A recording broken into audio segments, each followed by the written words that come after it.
Are you ready to unleash your full potential and become unstoppable in your success and leadership?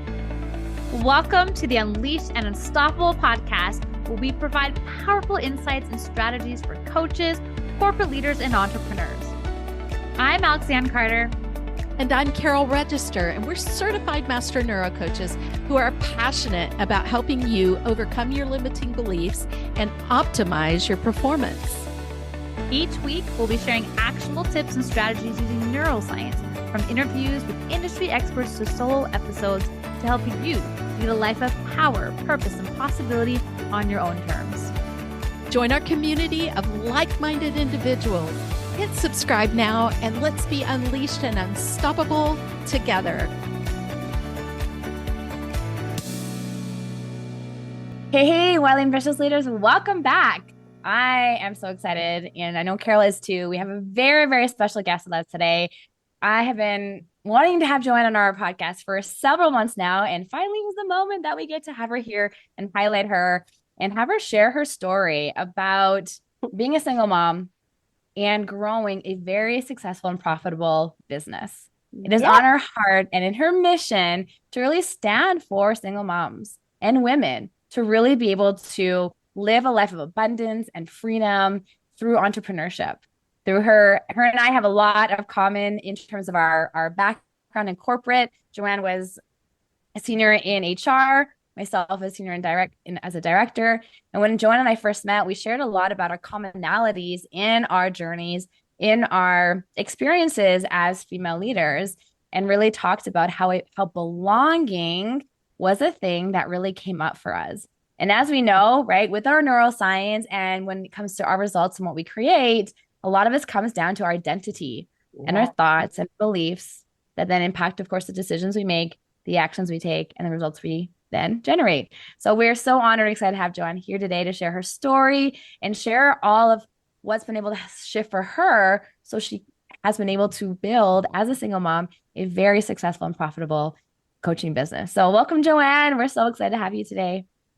Thank you. I'm so excited to do this. It's so lovely to be able to share and to, just chat about these things. I think it's really important to continue to bring them out to the world.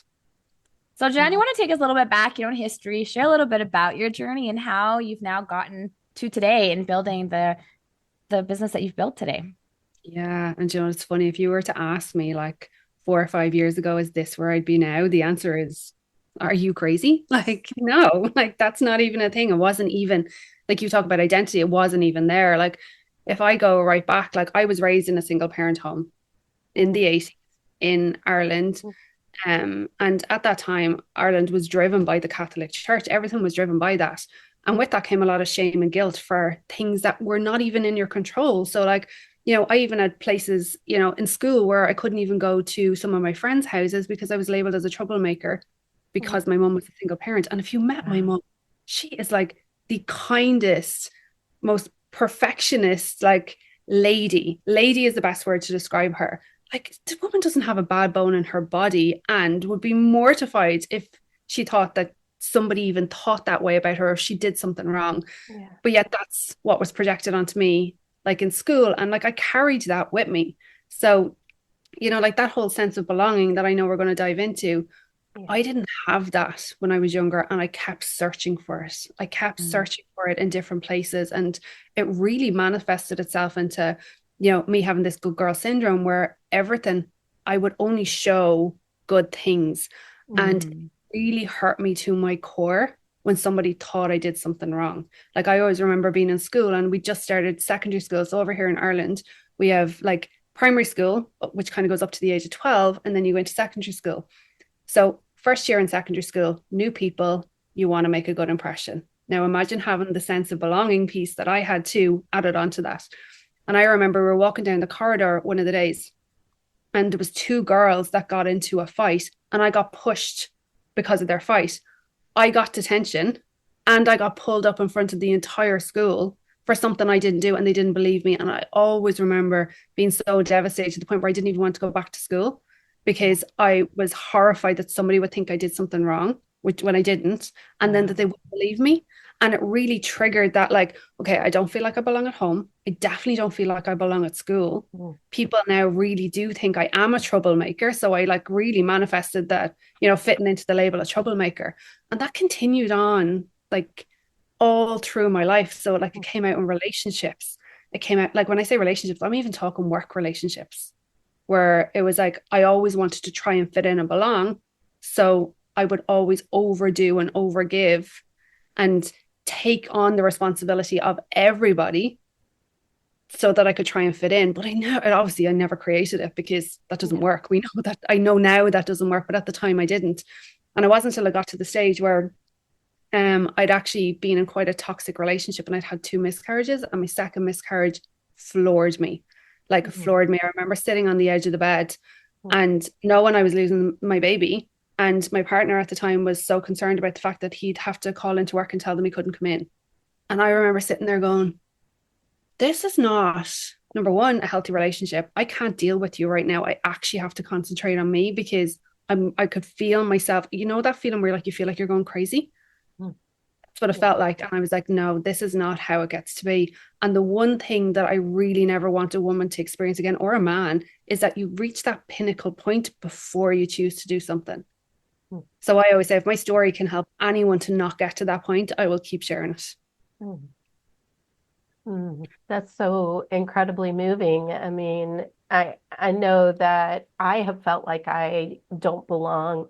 And I think in many cases, the high achievers that we work with and speak to often feel that way, often feel like they're beating to a different drum, that they're out of the box, that nobody gets them or understands them. And, here painting this picture of your background, what you went through, simply because of the culture that was this unfair, conservative culture that was mislabeling your mother and mislabeling you.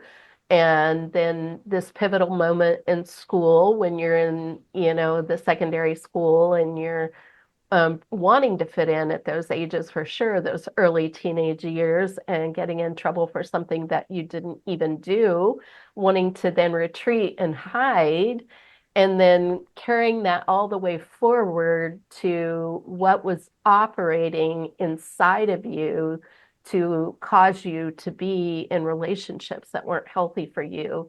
And I'm so sorry for your loss with the 2 miscarriages. What would you say was operating underneath in the background?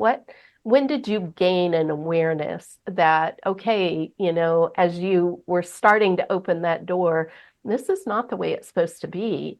This is not a healthy relationship, starting to feel like you were going crazy, as you put it.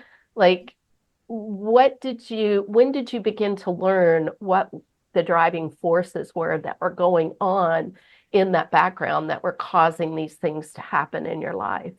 Yeah, I was still a bit of time after that, actually, because like I now know it was like that sense of belonging. So it was a fear of being rejected on all levels, that we hear people saying all the time, I'm not enough, but it was much deeper than that. It was actually being like isolated on my own, being rejected, and then going, well, what do I do? Because all I really want to do is belong. And where I remember when I started looking at it originally was after that miscarriage, because I'm like, what was driving me to have a family with that man? Because something drove, like, to have the first one, okay, but to do it again, to get pregnant, what drove that? And it was when I was like, I'm trying to create a relationship from anyone. Didn't matter who it was, anyone. And it didn't matter what consequences I was suffering because of it, or anyone else, because I really just wanted to feel loved and belonged and safe and secure. I wasn't creating it. And it was that kind of what triggered it to go, okay, my emotions are not regulated. I'm repeating really unhealthy patterns, and I don't know why. That I really went into mindset work, then the emotional intelligence. And I haven't ever come out of the emotional intelligence work since I started it 4 years ago, because it was so profound and impactful. Like, there's always another level. But just to see how it was showing up in my life, and the things that I was creating and not even realizing I was creating, like, was not only eye-opening, but actually was a bit scary to go, I haven't been in control, and I thought I was. I thought I was in control of my life, and I wasn't. I was literally being driven by this underlying fear of, I don't belong, I'm going to be rejected, and then I'm going to be isolated, and my life's going to be over. Wow. Well, it's, you know what? It's beautiful that you identified that, because so many of us don't realize that. And when we go back and we have like a whole podcast episode just on these three things, is that our brain is constantly scanning and it's looking for, right? Like, do I feel safe? Do I feel secure? Am I loved and accepted? And am I worthy enough?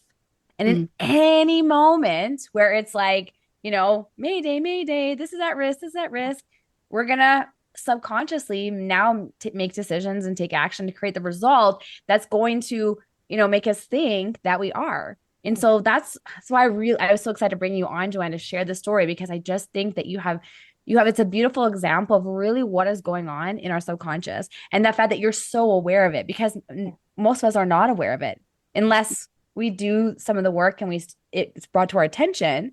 It's going on in the back end and we don't really realize that. Yeah. And so it's so fascinating that you know, you led with that curiosity to really look at, okay, what's going on, right? You're noticing that there's certain patterns, which is what we're going to notice in ourselves. And then asking that question of like, what's missing for me? But it's also not surprising, because as you said, right? Like, that's what we want. And even though it's not healthy, even though we might find ourselves in situations that are not serving us, our brain doesn't actually know that. It just knows, I want to be safe and secure. I want to be loved and accepted. And I want to feel worthy enough. Yeah. Yeah. Because, you know, interestingly, when I started looking at this, I was driven by what I wanted. I wasn't driven by what I didn't want. And I'm very grateful for that. But it was interesting when I looked at it. My mother never told me she loved me. Wow. I never heard those words coming from my mom. I knew she did. Like, I knew she did, but she never told me. And I remember asking her about it. I was like, it was only like 3 years ago when I asked her that question, you know, how come you've never said that I love you? And do you know what she said to me? And it just stuck with me, because it just tells you how ingrained things are. I don't want to say it too often because I want to mean it when I say it. And I remember being like, sorry, what?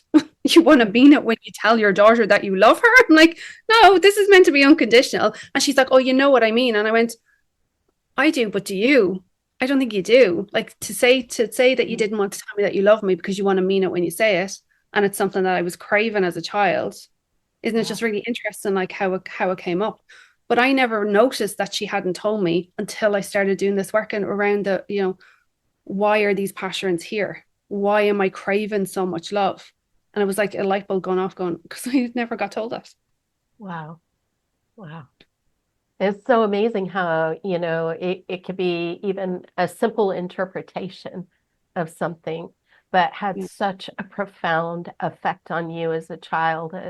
And, you know, one of the things that we often share with our audience here, with each of you, is that over 95% of our daily decisions are driven by what we are unaware of in our subconscious.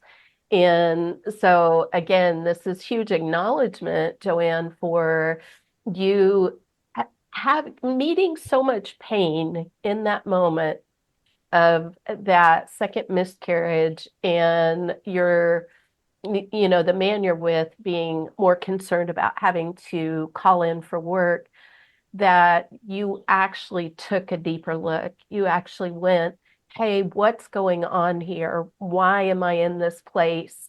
And recognizing just in that moment, just with that awareness, even without knowing how, even without maybe even knowing that it was possible, you were literally in that place of being able to rewrite your story just by taking that simple action right there of recognition and going, what's going on here, right? How's this happening to me? And then carrying it forward to this point of, here's your mom, you know, doubting her sincerity in telling you that she loves you, questioning her own self. Do you think that came from the religious background that you came from, that your mom was in, from the culture surrounding you? Where you were taught to doubt yourself in these ways? Yeah, I think it was a bit of I don't think it was just that. Mm, So my mom lost her dad when she was 15, and like she had her own pieces too that I think she brought into being a mom. So she had to start school early because her older sister wouldn't go to school on her own. So she didn't get the time at home with her mom. Then when her dad died, she had to come out of school and start working because there wasn't enough like money coming into the household. So I think it's those things plus yeah. Catholicism at the time in the 80s really did drive, the family unit being a particular way and projected shame. Like it was shame for, things that you did, things that you didn't do. And I think because my mum wanted to, again, break like, the traditions of what were there and to show Yeah. up being perfect, that was brought into like her being a mum, because I don't think she wanted me to experience what she experienced. Mm, And I did anyway because of what she was trying to do. And, like I ended up doing the same thing with my daughter, right? Like I projected the same thing onto her. And thankfully, when I started to make, changes in my own life, Leah did too. But up until that point, like she suffered so badly with anxiety. yeah. She was like the perfectionist thing. She used to be up till 2 o'clock in the morning doing homework in school and would be terrified she was going to get into trouble. I created that in her, Mm, not even realizing I did, because she used to yeah. even say to me too, like when she started secondary school, you pick your subjects. And I had said to her, you can do whatever you want, pick whatever you want, but make sure you do these two things. Talk about a contradiction, but I wasn't even aware that it was a contradiction. I thought I was doing right by her. Yeah. All I was doing was controlling her and repeating the same patterns that I didn't even know were there. Yeah, definitely Like, can relate. I have three adult daughters, definitely can relate to those patterns that I brought into them. And, like you were saying, it's the unawareness. And so it's that, to me, that is, one of the most powerful parts of the work that we all do here is helping you to be able to recognize and have awareness. Because once that awareness is it changes everything. It's what we focus on grows, not about focusing on something that's negative in order to make it grow, but it's actually capturing it so that we have the ability to remove it and change it. And I'd love to hear more about what that journey has looked like for you as well, you, I just wanted to yeah, say, like, as you're talking, Joanne, right? I think we've spoken a little bit about the last couple of episodes. Like, it's what you resist persist. yeah, So, yeah, in right, you actually you're the intention is that we're not wanting to repeat the past, and that then because it's so ingrained of us subconsciously, we're repeating the past. yeah. And so, a big thing that has been really landing for me recently, because now being a mom with two littles, is like focus on the vision, Mhm. right? Focus on the vision, focus on who we get to raise, the ways of being, right? Really leaning into the leadership pieces, right? Because of just understanding, right? What we resist persists. So if we're trying not to repeat something, we end up repeating it. And again, Yeah. we're not doing it intentionally, but it's just the way that it works, right? And so as we were talking to Joanne, that was kind of something that was coming to me. It was like, you know, when we are leaning to vision, we're very intentional about our visions Yeah. versus when we're saying we don't want to repeat the past, it's the subconscious that's running the show. So, but yeah, I'm like edge of the seat, wanting to keep going and unpacking more of this and understanding like where the shifts happen. Because for anyone listening to right now, like this is what's really important. It's really easy to find ourselves in very similar situations, Yeah. right? Because what you're talking about here is not just your own experiences as a child. We're talking about generational patterns. Mhm. And so, Yeah. and it repeats, it's generation after generation after generation. I mean, Carol, you just did the same thing with your adult children, right? And so, I mean, I know I experienced it as well. Like I look at my nan and then my great grand and then my mom and it's it's just life and part of it how it happens until we have that conscious awareness and we make those shifts. And I know that's so much that is part of your big vision, Joanne, right? And what you're up to creating now. So yeah, let's continue to dive in, and then I'd love to see where the shifts come and the big breakthroughs and what you are standing for with this bigger vision that you have and this mission that you have today. Let me share something else actually, because just something came to me as both of you were talking there. Carol, you were talking about, like having awareness of something is really important. Do you know, for me, like even in the first, I'd say probably year, 18 months of when I was really going through like my healing pieces, I was very aware. I was unwilling to accept it. I still wanted to just put the perfectionist piece forward. So I would have been very manipulative to myself because I wasn't yet prepared for somebody else to see the breakthrough that I got to have, because that would have required me to be vulnerable, to be open, and to possibly feel that rejection and like lack of belonging that I was ultimately craving. So like it's fascinating when you look at the journey to go, yes, I started with awareness. Yeah. I still didn't really make any pivotal changes until I was going to accept it, because I was just like that. I kept resisting it. I was like, it was like fighting myself in the mirror, and it just kept hitting me back. I wasn't willing to do it through a window. It was like a mirror just constantly reflecting back. Yeah. Yeah, that resistance, right? That like, oh, okay, it's here now. What do I do with this? Reject. You know, I think, and especially with that theme of not belonging, right? Like when you gain an awareness that you don't belong, what the heck do you do with that? What, just start belonging? Like what happens next, right? So what happened next for you? So I did go on a really pretty pivotal healing journey. Like it was from the inside out. Like I went for energy healing. I went for therapy. I went for coaching, rejected what coaches were telling me. Like I went through that thing of like seeing what wasn't working and seeing that my passions were repeating again. Before I really got into the emotional intelligence piece side of it, to see like what was really at the core and what was really underneath it, and actually allowing myself to feel safe. So like, Alex, I'm super grateful for you because I feel so safe with you. Do you know, I think it's finding that tribe of people that you feel really safe with, and allowing yourself to feel safe. So like that for me was a pivotal point, because I think if I hadn't got to that stage where I allowed myself to feel safe, I'd say I'd still be in the same place, because I was so restricted in the way that I was doing things, and so controlled, because I was so scared, right? Like my inner child was so scared. She didn't even want to open the door to let anyone in. So, you know, continuing on with that and taking little action steps was really, really important. And I think for me, my relationship with Leah was so important to me that I wanted to have a different relationship than I have with my mom. Yeah. Because the relationship with my mom is still very, very strained. Alex will know this. It's very strained because the love piece isn't there, the openness, the safety and security. And I continued to work on it every single solitary day, but I didn't want that with Leah. And because I didn't want that to be the relationship with Leah, I think that supported me in continuing to shift too. So like starting to share with her, starting to be open with her. That child had never seen me cry until she turned 20.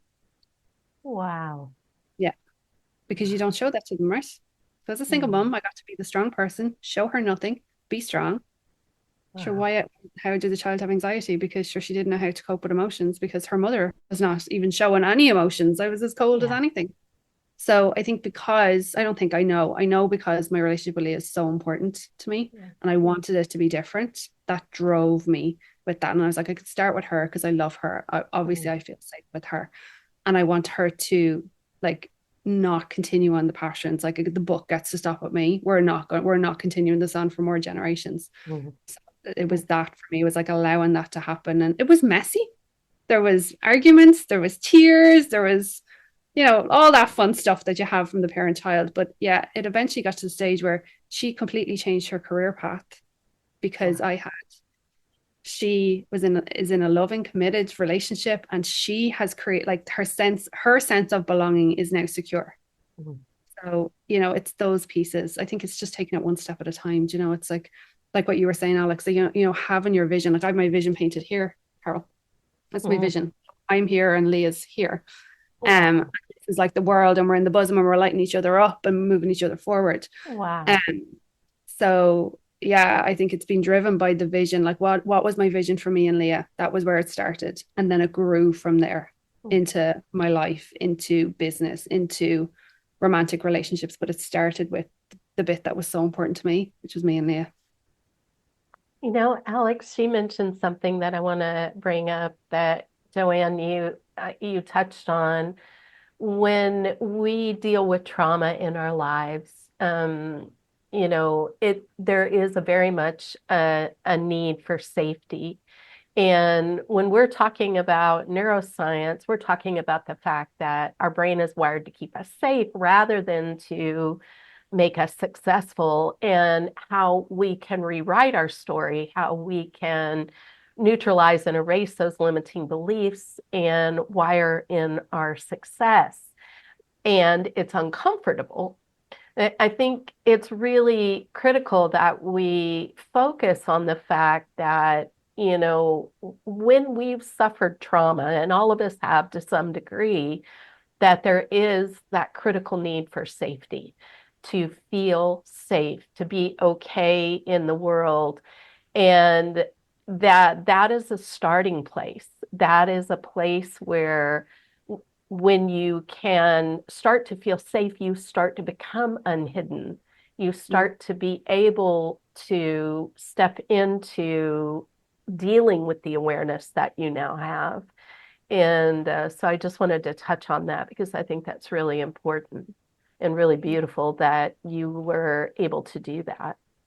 I think the one thing that I noticed too is where I found I was holding on to shame was the stuff I was afraid to speak out about. And once I found that person that I felt safe with to just share it as it is, Yeah. the shame started to disappear. So it was no longer holding on to me like that. And I found as I was going through, like, a lot of people were not talking about that word shame. We would talk about embarrassment, we would talk about guilt, we talk about pressure, we talk about societal norms, but the word shame wasn't used. And that's exactly what it was. It's like, what are you holding on to shame about? That actually, if you speak it out, shame, there's no longer shame there. So for those that are listening that really resonate with your story, Johanne, and I mean, maybe they're at that moment of like, I don't know where to go. I don't know what to do, right? I feel like I don't belong. I do have this story, and you know, and it comes down to that identity piece, right? Because it really is, if we show up and see ourselves as someone who doesn't belong, then of course that's what we're going to create, right? And to be able to pivot now for you, Johanne, when you walk into a room and know that you belong, or go through experiences to now know that you belong, because I want to say, like, you do know that you belong now, right? And it's been a journey to get there, and you still have those moments. You still walk into rooms where you have that because it's a default, it's your automatic. But what is the bridge, I guess, from really having the truth be that you don't belong, because that's obviously what's being created, versus acknowledging, okay, this is the thought that I've had, this is a belief, it's not serving me. I belong, I do belong. And in those moments of today, when you walk into a room and notice that subconscious default belief of do not belong, how do you shift it so that you are able to, by the end of it, belong? Or like, just again, what are you going through to support those? Because I even experienced that also several months ago too, right? That again, it's that default. It's so funny how it's, right, you get to a place where like, okay, I belong, I feel safe, and then all of a sudden you're like in this new place and there it comes back. Right. And so, and that's the thing, like these patterns, right? It's so funny how, and we talk a lot before, like new level, new devil. Like, it's not to say that any of these things, like some things, sure, we can rewire them, we can rewrite them, and they can disappear. And there's others, they're going to follow us around, and they're going to be dormant for a while, and we might not know they're there. And then again, they're going to appear. But just having those steps and being able to even coach ourselves in those moments. I mean, that's why Carol and I love the work that we do here, so that we equip our audience and our clients with those tools. What is that for you in those moments? Love that question.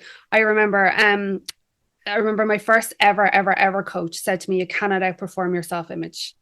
And that stuck with me. Do you know, like, what image that I have of myself right now, not outwardly, but inwardly, what is it that I'm holding on to and not willing to share? Because that is the image that I'm projecting out, and it's going to hold me. And she was like, it doesn't matter what you do, you're never going to outperform how you truly feel about yourself. Certain practices that I started then that I actually still do now. So like, it starts off in the morning, and I'll share them really honestly, because for me, if I don't do them, those moments where I have that fear kick in, they take me over if I haven't done this stuff in the morning. So I know that that's something that works really well for me. So for me in the morning, it's actually connecting with like, what am I truly grateful for that is actually occurring in my life? Like really and truly grateful for. So I'm not like people will talk about, like your cups of coffee and all those things. I'm talking about things that you actually embody true gratitude for. So like Leah for me is one. My grandbabies are another. Like my friends are another. The fact that I can have real, honest conversations, those kind of things that would truly matter to me. Then I'll also bring awareness to the fact, because we love awareness, is within the day ahead, what is there anything coming up for me inside? Is there any of those little thoughts that are just they're niggling there and I haven't actually spoken about them, trying to ignore them, but like what are they niggling at? And then just noticing them, and I actually write them down. And then I'll ask myself two questions. What do I need support with in that moment for these? And then who do I need support from? Because what I've noticed, my ability to receive prior was really challenging. Whereas now, sometimes I might just need a hug.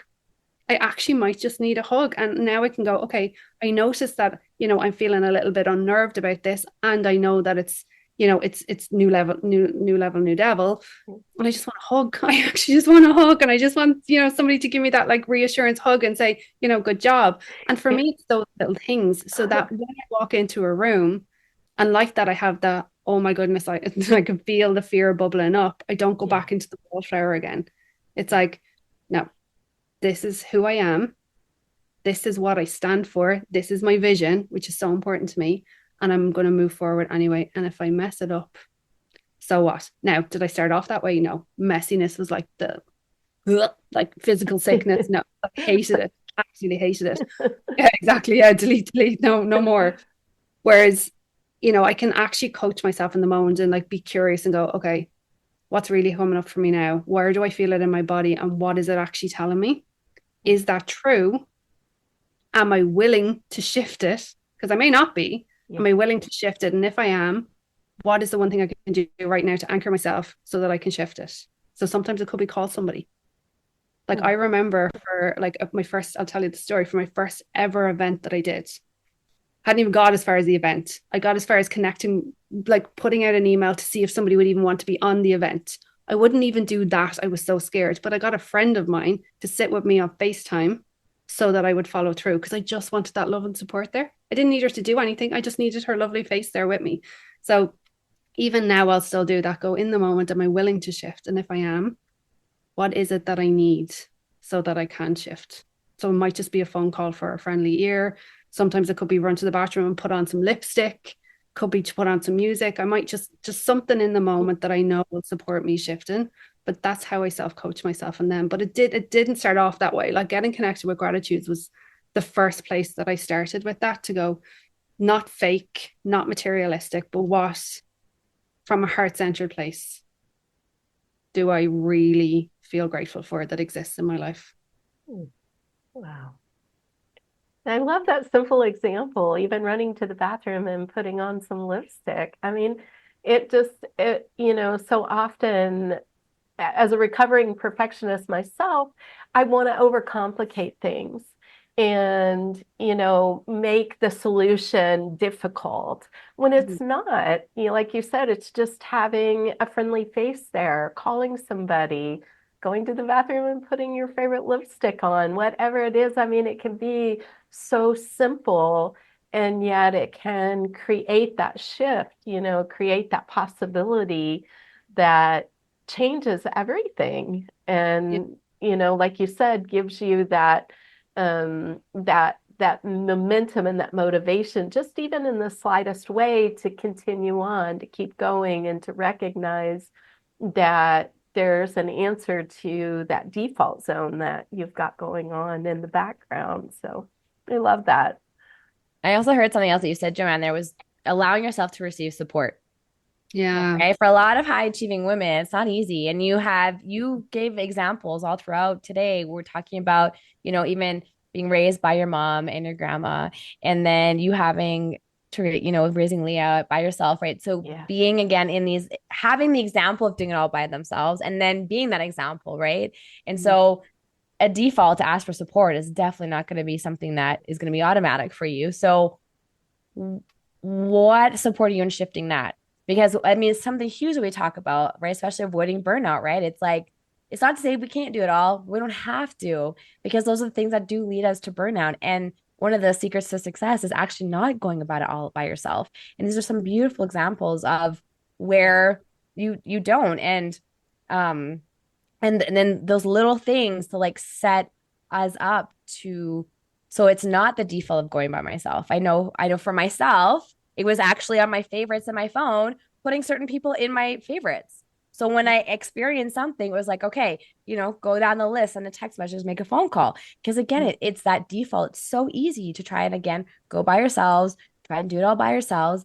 But we know it's really not, that's not what's going to help us be successful and help us, right? It's really is being able to receive and be open to that. So what was it for you to really have that shift? Because I know that was also something that wasn't the easiest thing for you to let people in, right? Oh no, I was allergic, like full on. No, that's not a thing. Honestly, it was those questions that I said there, like, what do I need support with? And then who do I need support from? But what I actually did was I made a list of 5 people that I knew wholeheartedly I trust and I wouldn't be judged by. So my friend Sharon, that I said was one of them. So like, again, I love my mother, but my goodness, will I never call her in a crisis? Because no matter what, I'll feel 10 times worse. Like she gets into the crisis with me. Like she's not sitting on the outside anymore. So she gets on the horse and rides. She's probably further along it than I am on the journey. And I love her. I really do. But she's just, the crisis mode is not where she operates well in. And the crisis could be tiny. But I made a list of 5 people that I knew wholeheartedly would not judge me, and I could share with them. They wouldn't laugh, they wouldn't think it was stupid, and that like they were genuinely there for me. So I kept my circle really small for that reason, because that safety piece was so important for me. Because if I was going to shift out of this, I had to feel safe, and for me, creating that safety around me until I felt safe within myself was important for me. So it was, I listed out 5 people that I trusted wholeheartedly. And then when I was looking at my list going, what do I need support with and who do I need support from? It was one of them that I went to. Yeah. And what I'm hearing from that too is that when you've done that, that's an automatic answer to, do I belong? You have this close circle around you that you feel safe with. And, in that safety, knowing that you belong and that these are people that you trust and that you can reach out to help you in the crisis, versus with the example with your precious mom of, maybe not being able to deal with that particular situation, dealing with, looking without judgment, with curiosity at who she is and what her capabilities are. And yet having over here this group where you do create for yourself a sense of belonging. Yeah. I knew how I did. So now I'd use the word manipulative. I wouldn't have used it then, but what I would have said is I would know I would give myself an out if I didn't ask these questions, because the only person I'd be lying to is myself. And at that stage, I was still in the case of, well, sure, it doesn't matter if I'm lying to myself. It doesn't matter. So I knew, okay, if this is going to change, if I'm going to really change it, I'm going to need support from somebody else to be accountable so that I can move forward and that I'm not just giving myself the out. Because it would have been very easy to give myself the out, because, my personality style is like paint an amazing picture. I'll just paint an amazing picture. Like I became the expert pro at it, so nobody would have known, only me, and I still would have been in the same cycle. Just painting a smile on. I love call to action. So I want, because we're talking about this, I think it would be a beautiful invitation for the listener today. If this is not something that you've already done for yourself, is to really ask yourself, like, who are some, and I love the number 5, and to look at, who are some 5 people in your space, in your circle, and write them down. And even just spend a little bit of time of really even maybe identifying like in the different situations where you might turn to them, right? Because I think that's the other thing. We might have people in our lives that we might turn to for different things. But I think that it's what I found personally in moments, right? If we don't our brain's always going to look for the path of least resistance. Yeah. So if we don't already have that set up for us ahead of time, Yeah. then we're going to go those moments, and the path of least resistance is going to be do it by ourselves, right? Yeah. So It's I love that invitation, even if it's up on your wall, like I said, it's like it's the favorites in my phone, something like that, to go to create that path of least resistance and already have that. So I like in hindsight, as I'm hearing you say this, Joanne, I really like this is a thing that, man, I wish I would have known of many years ago, right? And I really find for our audience, when I'm speaking to a lot of our listeners, like it because the default is do it alone. Default is, right? Can I trust people? Do I feel safe? And our brains operating like that. I think it's a beautiful gift for the listener to really just spend, some moments after listening to this episode and really, like I said, get your phone out or get a sticky or something and really think about, okay, who are my 5 people? Yeah. Who are my 5 people that no matter what, I feel safe. I know they won't judge me. And maybe it's just one person, and that's okay. But I think just having, again, somebody that you can call on at any time is really, I can see it really, really be supportive for the listener. And in one, seeing that they belong, and 2, having that support and that accountability. I like the we call it DIA, decide in advance. When you set that up in advance, then when you're in a situation where you may be feeling triggered or feeling in a crisis moment, you already have that ready to go. You have that in place. And I think it speaks beautifully into community as well. The power of being and putting ourselves in communities of people that we resonate with, that we want to learn and grow from. And as we get connected within those communities, then we can start to feel that sense of safety and trust. Do you talk to us about the community that you have around you and that you've created as well, Joanne?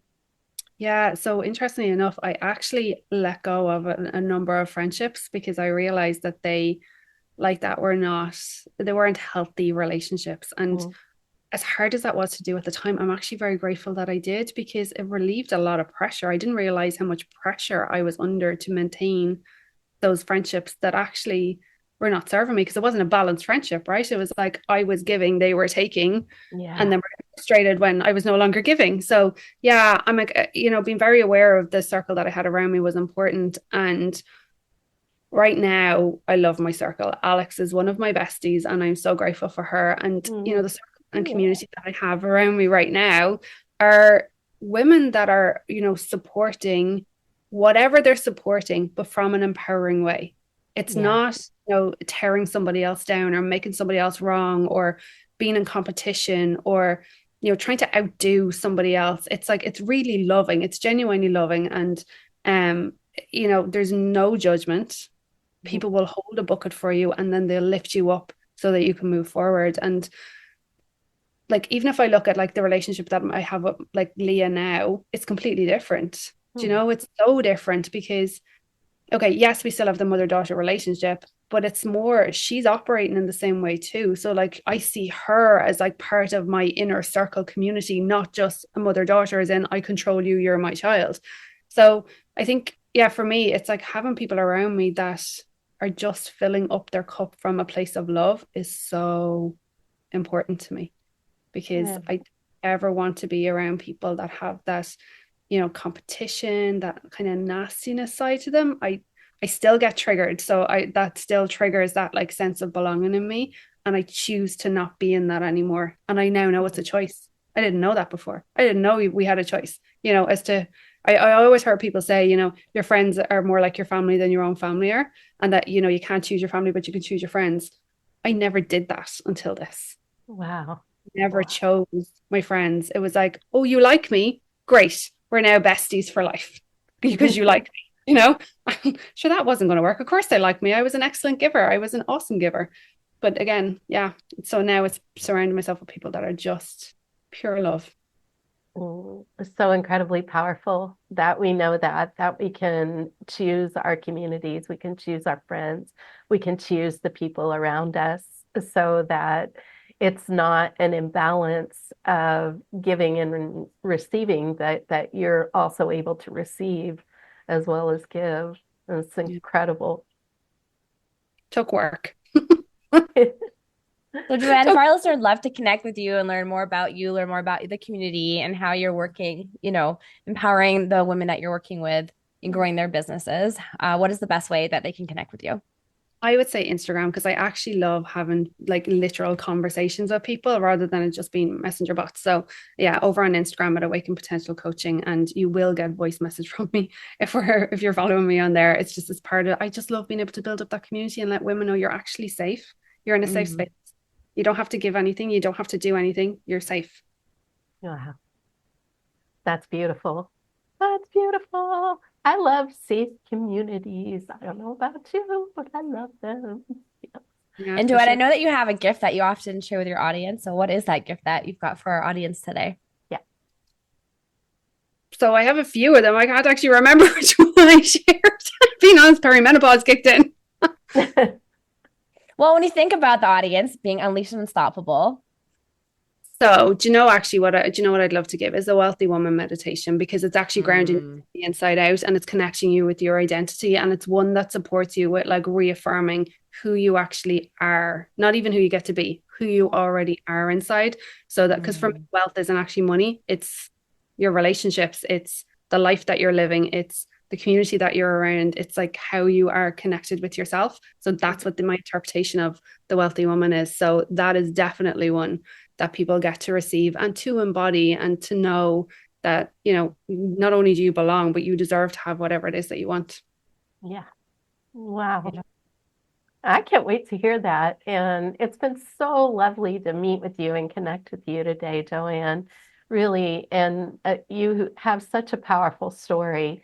It just captured my heart. And I know that this is something that's going to be so empowering for those of you who are hearing this today and have felt those feelings like you don't belong, and now knowing that there are some clear answers so that first and foremost, that you belong to yourself, that you get to have this wonderful, beautiful, powerful relationship with you, and then to be able to attract those people around you that are in alignment and that are positive and beneficial community and results. So it's been really lovely to speak with you today.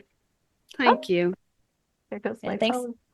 Thanks so much, Johanne, for being here and really taking a stand for women, because every single one of you belong, and you get to make that decision as well, right? You get to decide in advance that you belong, set yourself up with success with looking at those people that you feel safe and secure around, that you can turn to, and really download Johanne's meditation to really embody who you be, right, in this moment as the wealthy woman. And we just appreciate you. I know we're heading into the holidays, so we also want to wish our listeners, happy holidays, Merry Christmas, Feliz Navidad, and happy Hanukkah, Diwali. We have an international audience, right? So we want to just send everybody the very best wishes. And thank you, John, for being here. Thank you, listener, to listening to another episode of us. And we'll see you next time. Bye, everybody. Bye. Ciao for now.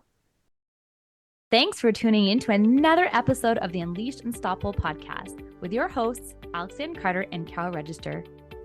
If you enjoyed this episode and you'd like to help support the podcast, please share it with others.